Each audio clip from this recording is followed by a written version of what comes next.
I'm in the middle of a divorce now. Let me see, I gotta read this. My soon-to-be ex wants 50-50. I want full custody, I'm guessing. He's abusive. My kids have witnessed this. CPS was called on him. I think you said by a counselor.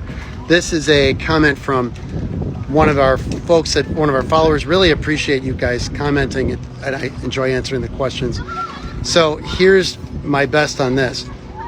Can you get sole custody is really what you're saying. So much is fact specific. First of all, I'm a Chicago divorce attorney. My name's Raiford Palmer. I'm the head of STG Divorce Law in Chicago, Chicagoland divorce attorney serving Chicago and all the suburbs. Answering your divorce questions, like, follow, share for more if you like this stuff. Custody is a very subjective thing by state. The laws differ state by state.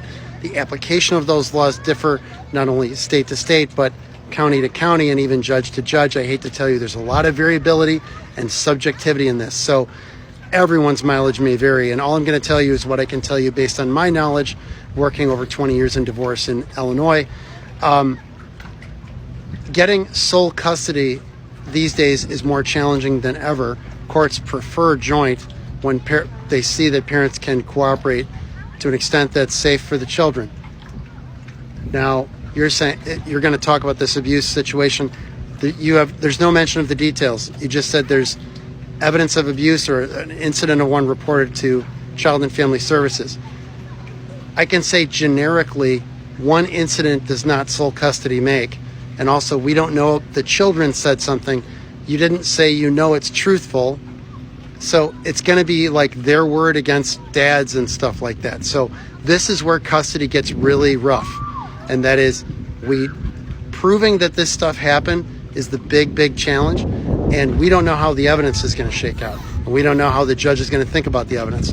We don't know how the guardian ad litem might testify after the guardian does their investigation, or child representative, depending on who's involved in the case, or potentially an expert witness, a psychologist or counselor who is assigned to determine whether a change in custody is appropriate or assigning sole custody is appropriate. So unfortunately, there are too many variables for me to answer your question directly. All I can say is sole isn't easy to get. And really, there's a reason for that. There's a public policy preference, that sounds nice, to share decision-making between parents, because generally the preference is that we want both parents involved in the child's lives. That's the general idea. So courts want to try to encourage both parents' involvement. So if there's like one incident, and again, obviously depends on the severity of the incident. And again, we don't know about truthfulness of it. It so much depends on the nature and extent of what happened. So I don't know what to say about your specific situation, but it's a useful thing to explain the challenges involved in a case like this. Thank you for the question. Sorry to hear about the situation.